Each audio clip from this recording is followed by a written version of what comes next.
Bapak Ibu dan Dewan Juri yang berbahagia, berikutnya penampilan dengan peserta nomor 21.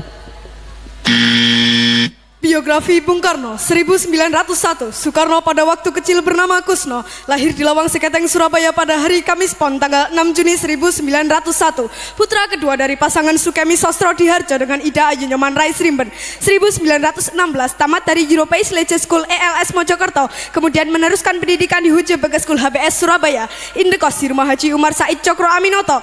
Dalam buku Bung Karno Penyambung Lidah Rakyat Indonesia oleh Sidi Adam halaman 46 sampai dengan 47, Bung Karno mengatakan, seluruh waktuku kuhabiskan untuk membaca. 1921 tamat dari Hujo Bagas School HBS, melanjutkan ke Teknik Sojo School THS di Bandung. Soekarno termasuk salah seorang dari 11 mahasiswa pribumi. 1926 Soekarno menyelesaikan studi di Teknik Sojo School THS Bandung dengan mendapat gelar insinyur jurusan Teknik Sipil. 1926 Soekarno menemukan istilah Marhainisme sehingga disebut Bapak Marhain Indonesia.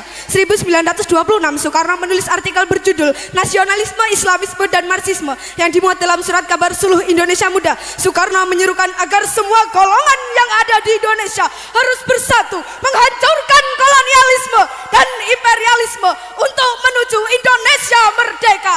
1927 Soekarno bersama Iskak Cokro Hadi Suryo, Budiarto Marto Atmojo, Sunario, Samsi Sastro Widakdo, Anwari, Cipto Mangunkusuma, Jantila Ardan Suyadi mendirikan Perserikatan Nasional Indonesia pada tanggal 4 Juli 1929. Dalam buku Di Bawah Bendera Revolusi Jilid 1, Bung Karno mengatakan, kaum imperialis perhatikan, apabila dalam waktu yang tidak lama lagi perang Pasifik menggeledak dan menyambar-nyambar membelah angkasa, apabila dalam waktu yang tidak lama lagi Samudra Pasifik menjadi merah oleh darah dan bumi di sekitarnya bergetar oleh ledakan-ledakan bom dan dinamit, di saat itulah rakyat Indonesia akan melepaskan dirinya dari belenggu penjajahan dan menjadi bangsa yang merdeka. Setelah malam hari berpidato, Soekarno bersama beberapa tokoh PNI ditangkap dan ditahan di penjara Mergangsan, Yogyakarta.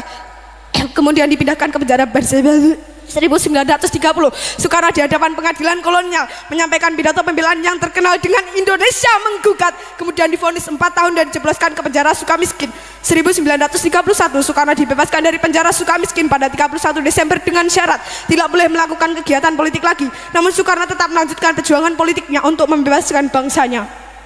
Seorang pemimpin tidak berubah karena hukuman. Aku masuk penjara untuk memperjuangkan kemerdekaan dan aku meninggalkannya dengan tujuan yang sama. 1932 Soekarno bergabung ke Partai Indonesia Partindo untuk tetap melanjutkan perjuangan politik. 1933 Soekarno menyusun risalah Mencapai Indonesia Merdeka (MIM) yang memaparkan strategi perjuangan untuk mencapai Indonesia merdeka. 1933 Soekarno ditangkap kembali oleh Komisaris Polisi Belanda di depan rumah Muhammad Husni Tamrin di Jakarta. Usai mengadakan pertemuan dengan para pimpinan partai, ditahan kembali di penjara Sukamiskin. 1934 Soekarno dibuang ke ND Flores tanggal 7 Februari tanpa diadili karena membangkang terhadap pemerintah kolonial. Soekarno aktif mempelajari tentang Islam dari buku-buku yang dikirim oleh Haji Ahmad Hasan dan menulis artikel-artikel serta surat-surat tentang Islam sehingga terbitlah risalah Surat-Surat Islam dari ND. Soekarno juga mendirikan kelompok sandiwara Kelimutu dan menulis 12 judul naskah tonil. 1938 Soekarno dipindah pembuangannya ke Bengkulu bersama keluarga dan Riwu. Soekarno aktif dalam kegiatan Muhammadiyah sebagai pengajar dan membentuk kelompok sandiwara Monte Carlo. 1942 Soekarno kembali ke Pulau Jawa setelah pemerintah kolonial Belanda menyerah kepada Jepang di Kali Jati Subang, dan yang pertama kali ditanyakan, di mana Hatta? 1943 Soekarno menjadi ketua Pusat Tenaga Rakyat Putra dibantu Muhammad Hatta, Ki Hajar Dewantara dan Kiai Haji Mas Mansur. 1945 Soekarno berpidato dalam sidang Badan Penyelidik Usaha-Usaha Persiapan Kemerdekaan Indonesia BPU PKI di Gedung Pejambon Jakarta dan mengusulkan Pancasila sebagai dasar negara Indonesia merdeka pada tanggal 1 Juni. Selanjutnya Soekarno diangkat sebagai presiden, diangkat sebagai ketua panitia 9.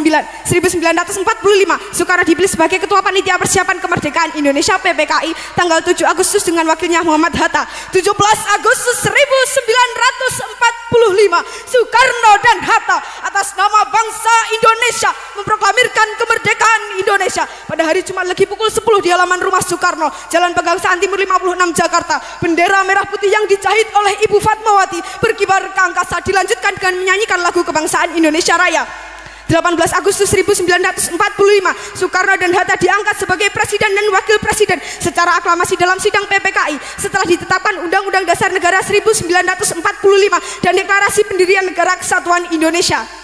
1946, Presiden Soekarno memindahkan pemerintahan dari Jakarta ke Yogyakarta karena situasi Jakarta tidak aman akibat agresi militer Belanda. 1948, di Madiun meletus pemberontakan PKI di bawah pimpinan Musso. Dalam siaran radio, Presiden Soekarno menyerukan kepada rakyat untuk memilih Soekarno-Hatta atau Musso. 1948, agresi militer Belanda kedua, Yogyakarta diduduki tentara kolonial Belanda. Presiden Soekarno dan para pemimpin lainnya diasingkan ke Brastagi, Prapat, kemudian Bangka. 1949, Presiden Soekarno dan para pemimpin bangsa dikembalikan ke Yogyakarta dari pengasingan setelah perjanjian Rumroyen. 1949, konferensi meja bundar KMB antara Indonesia dan Belanda menghasilkan pengakuan secara de jure Indonesia menjadi negara serikat di bawah Uni Indonesia Belanda pada tanggal 27 Desember dan Soekarno sebagai Presiden RIS. 1950, Presiden Soekarno kembali ke Jakarta, negara RIS dibubarkan dan kembali menjadi Negara Kesatuan Republik Indonesia. 1955, Presiden Soekarno berpidato di Konferensi Asia Afrika I dengan judul Lahirkanlah Asia Baru dan Afrika Baru. Konferensi Asia Afrika mengakibatkan merdekanya negara-negara Asia dan Afrika. 1959, Presiden Soekarno mengeluarkan dekret Presiden. 1. Pembubaran konstituante. 2. UUD 1945 berlaku lagi dan tidak berlakunya UUD 1950. 3. Pembentukan MPRS yang terdiri atas anggota-anggota DPRS, utusan-utusan dari daerah-daerah dan golongan-golongan, serta pembentukan DPAS. 1960, Presiden Soekarno berpidato di depan Sidang Umum Perserikatan Bangsa-Bangsa dengan judul To Build the World Anew, membangun dunia baru, yang berisi tawaran gagasan tentang merumusan nilai-nilai Pancasila dalam piagam PBB.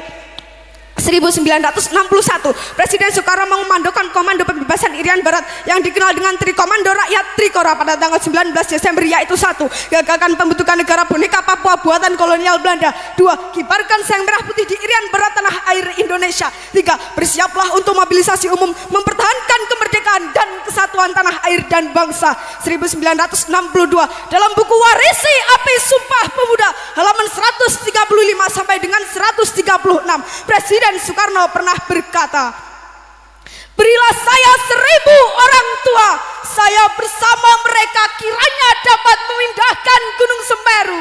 Tetapi apabila saya diberi 10 pemuda yang bersemangat dan berapi-api kecintaannya terhadap bangsa dan tanah tumpah darahnya, saya akan bisa menggemparkan seluruh dunia. 1963, Presiden Soekarno membuka Game of the New Emerging Force Ganevo di Jakarta. 1964, Presiden Soekarno mengomandokan Dikora. 1. Perhebat pertahanan Republik Indonesia. 2. Bantu perjuangan revolusioner rakyat Malaya, Singapura, Sabah, Sarawak dan Brunei untuk membubarkan negara boneka Malaysia. 1965, Presiden Soekarno membuka Konferensi Islam Asia Afrika KIAA di Jakarta. 11 Maret 1966, Presiden Soekarno mengeluarkan surat perintah kepada Menteri atau Panglima Angkatan Darat Letnan Jenderal Soeharto yang lebih dikenal dengan istilah Super Semar, yang berisi 1. Mengambil segala tindakan yang dianggap perlu untuk terjaminnya keamanan dan ketenangan serta kestabilan jalannya pemerintahan dan kewibawaan pimpinan Presiden atau Panglima tertinggi atau pemimpin besar revolusi atau mandataris MPRS demi untuk keutuhan bangsa dan negara Republik Indonesia dan melaksanakan dengan pasti segala ajaran pemimpin besar revolusi. 2. Mengadakan koordinasi pelaksanaan perintah dengan Panglima Angkatan lain dengan sebaik-baiknya. 3. Supaya melaporkan segala sesuatu yang bersangkut paut dalam tugas dan tanggung jawab seperti tersebut di atas. 21 Juni 1970, Soekarno wafat di RS Pusat Angkatan Darat Jakarta dan dimakamkan di Blitar pada tanggal 22 Juni 1970 berdasarkan surat keputusan Presiden RI nomor 44 tahun 1970. Bung Karno Putra Fajar oleh Solihin Salam. 23 Oktober 1986, Soekarno ditetapkan sebagai pahlawan proklamator berdasarkan Kepres nomor 81/TK/1986. 7 November 2012, Soekarno ditetapkan sebagai pahlawan nasional berdasarkan Kepres nomor 83/TK/2012.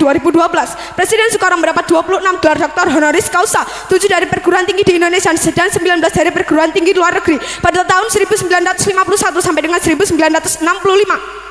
30 Januari 1951, Dr. Honoris Causa dalam ilmu hukum Manila, Filipina, Far Eastern University. 19 September 1951, Dr. Honoris Causa dalam ilmu hukum Yogyakarta, Indonesia, Universitas Gadjah Mada. 24 Mei 1956, Dr. Honoris Causa dalam ilmu hukum USA, Columbia University. 27 Mei 1956, Dr. Honoris Causa dalam ilmu hukum Michigan, USA, Michigan University. 8 Juni 1956, Dr. Honoris Causa dalam ilmu hukum Montreal, Kanada, McGill. 23 Juni 1956, Dr. Honoris Causa dalam ilmu teknik West Berlin, Jerman, Berlin University. 11 September 1956, Dr. Honoris Causa dalam ilmu hukum Moskow, USSR, Lomonosov University. 13 September 1956, Dr. Honoris Causa dalam ilmu hukum Belgrade, Yugoslavia, Beograd University. 23 September 1956, Dr. Honoris Causa dalam ilmu hukum Praha, Cekoslovakia, Karlova University. 27 April 1959, Dr. Honoris Causa dalam ilmu hukum Istanbul, Turki, Istanbul University. Demikian biografi Bung Karno. Hanya bangsa yang berani mengambil nasib dalam tangan sendiri